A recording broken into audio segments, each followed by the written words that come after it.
And I suppose in the theme of Newfoundland Hydro and Nalcor and Muskrat Falls, a couple of letters recently. Cabot Martin sent a letter to Danny Crummell, as it turns out, about his concern on some issues surrounding North Spur, the fact that work is ongoing, and we're not going to get some very important information, some reports, until possibly 2017, cart before horse type of scenario. More on that later. The letter I want to focus on right now is one by David Vardy, who's been on the program. He was in here for one show taking questions. We're talking about Muskrat Falls. He's written many letters. He has many concerns, and he has one in the Weekend Telegram, wondering if Muskrat Falls now in the wake of the oil price changes, etc., is it indeed an asset or a liability? I think he's been wondering about this from the very start. But to explain and to give us more insight on this, he's on the line with us right now. Welcome back to the program, David Vardy.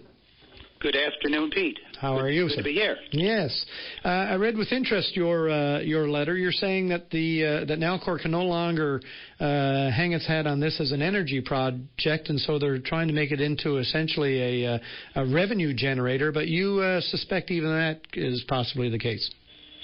Well, to argue that this is a revenue generator is extremely tenuous, given the fact that at the beginning, when this was presented to the Public Utilities Board, Nalcor went to great pains to extend it over a long period of time, to capitalize it over a 50-year period, and change the rules, the accounting rules. Instead of using what they call cost of service, they tried to lighten the burden of cost recovery in the early years because of the fact that the project is so large a project that it would be difficult to pay it. The rates would be too high, so they lessened the rates at the beginning. And now they're arguing that there's going to be a recovery of cost in 8 years. If you look at the budget speech, the latest budget speech, you'll see there are statements about recovering cost in 8 years. And this is in the budget speech for 2015. And basically what they're saying is that the government's last equity injection will be this year. Over a total investment period of 10 years, the provincial government will have invested $3.1 billion in Nalcor, and every penny of that money will be returned to the province by 2025-26. And from that time on, the dividends continue to increase for Newfoundlanders and Labradorians. And I find this really strange.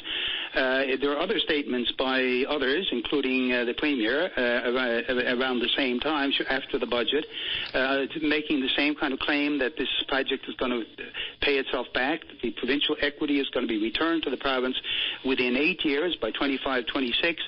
And I find that really strange because this project does not have a short payback period. Sometimes you can find a project where there's low-hanging fruit, where the project is very profitable and you can get a payback in 2 years or 4 years or 8 years or 5 years. This is not one of those projects. But now what's being claimed is this is going to be paid back in 8 years. Now, we realize that these bonds are not going to be paid out for returned. The bondholders are not going to be paid off for 25, 30, 40 years. So the notion that the equity is going to be returned to the province is rather, as I say, strange, bizarre. On top of that, of course, is the fact that it's not really equity. This is money that's being borrowed. It's being borrowed by the provincial government. It's adding to the debt because we don't have any equity. We don't have money to put into projects in Newfoundland and Labrador because our debt is so high.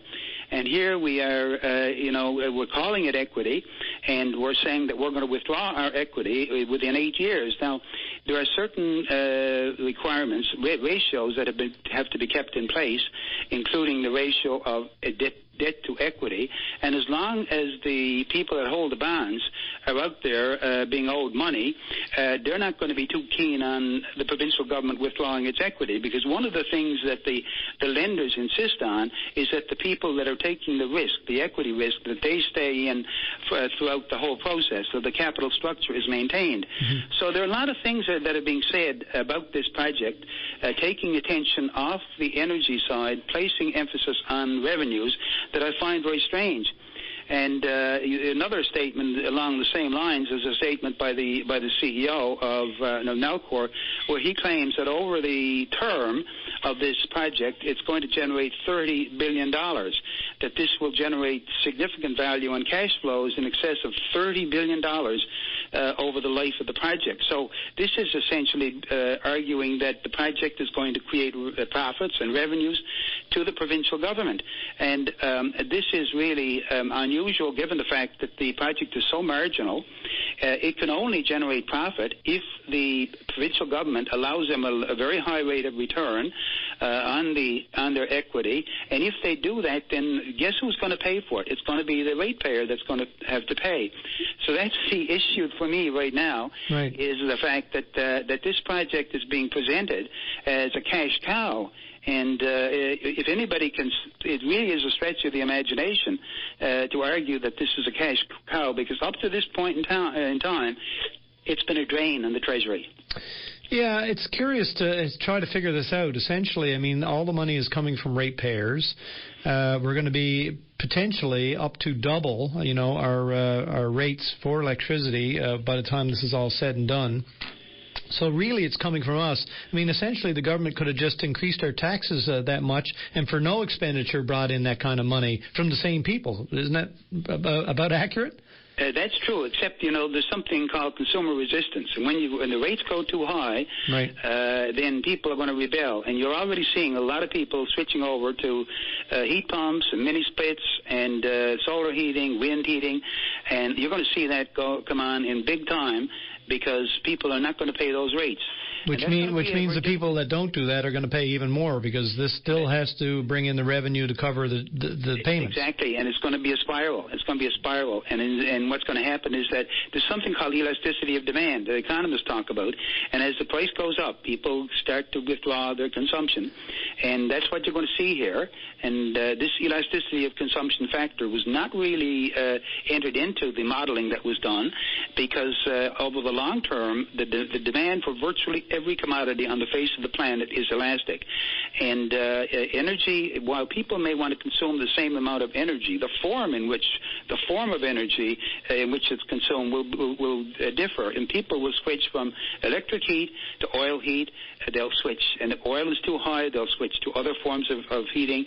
And you're seeing a tremendous revolution in the economy of use of refrigerators, television sets, all those things, light bulbs. And so we're shifting away from energy-intensive utensils and appliances. So where is all the demand going to come from? And all the demographic projections show that we're going to be losing population. So we need to have family formation. You need to have young families being formed. You need to have a growing population to create a demand for this. And if on top of all that we're jacking up the prices, then people are simply going to resist.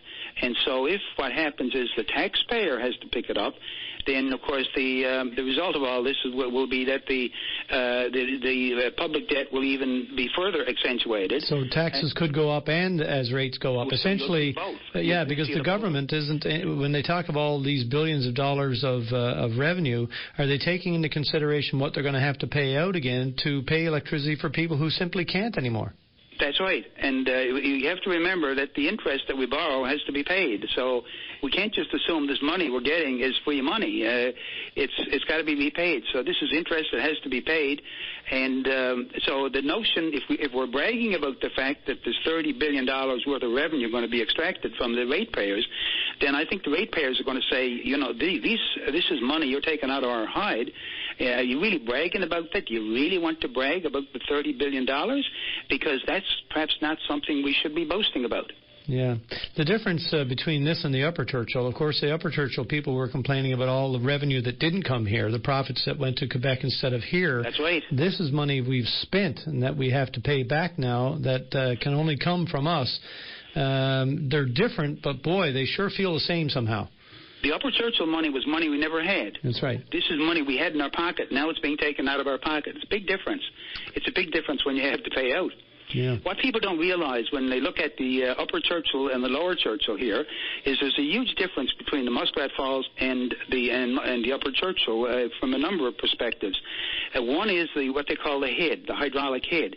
The water drops up at Churchill Falls. It drops over 1,000 feet, and it's that fall, that gravity, the force of gravity with that water that generates the power.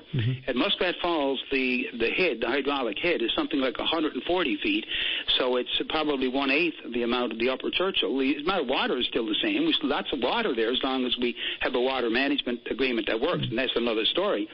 But we don't have the head at Muskrat Falls, and that's why Muskrat Falls power is more expensive. Right. It'll be more expensive than Upper Churchill power, and it'll be more expensive than Beta Spur power, because Beta Spur has a head, a larger head than Muskrat Falls. We're artificially raising the head at Muskrat Falls, which is very expensive and potentially dangerous, I suppose, really, if there's any slippage in this quick clay that comprises the North Spur. I find it amazing that the people in Goose Bay really are not focused on this issue, and I've just this afternoon been talking to the Grand River Keeper people to find out if they've talked to the town of Goose Bay, and I think that it'd be very interesting to find out how the town of Goose Bay feels about this, given the fact that all this equipment is now working up there, because this is the year that the remedial action is going to take place on the North Spur. So you're going to see lots of heavy equipment to build the impermeable cutoff wall, and that can't be done, without putting heavy equipment in place. And once you do that, and the water in the reservoir is rising, what's the impact of that going to be on the quick clay? So are we sure that this is not going to create a problem? And have we taken proper measures to mitigate it? And have we alerted people to the seriousness of a catastrophe? Now, the probability of the catastrophe may not be high, but the damage that could be created, both damage to property and to people, is potentially very high. And so it seems to me that this is something that people need to know about. There needs to be, and Cabot Martin did publish an article today in Uncle Gnarly on this. On the issue. He's written to the Minister, the Minister of Environment, to point out that this is an issue that needs to be addressed, that the people need to be told about it, and they need to know what's being done, what remedial action is being taken, and how confident people can be about it. But I find it really strange that there's been so little attention to this, because even if the probability of loss of life or loss of property is low, you can't discount it totally, because lives are too precious for that. Well, it's disconcerting in the least to have credible expertise so opposed and so of different opinion on this. It really leaves the layman baffled and wondering what to believe and where to go for a final answer. Anyway, we do have to go, sir. I apologize for this. We barely scratched the surface, and we'll have to pick it up again next time. But I do appreciate your time today. Thanks very much. All the best. Bye-bye. Bye. Boy, said a lot there, and a lot of questions, certainly outstanding on Muskrat Falls and the North Spur, etc.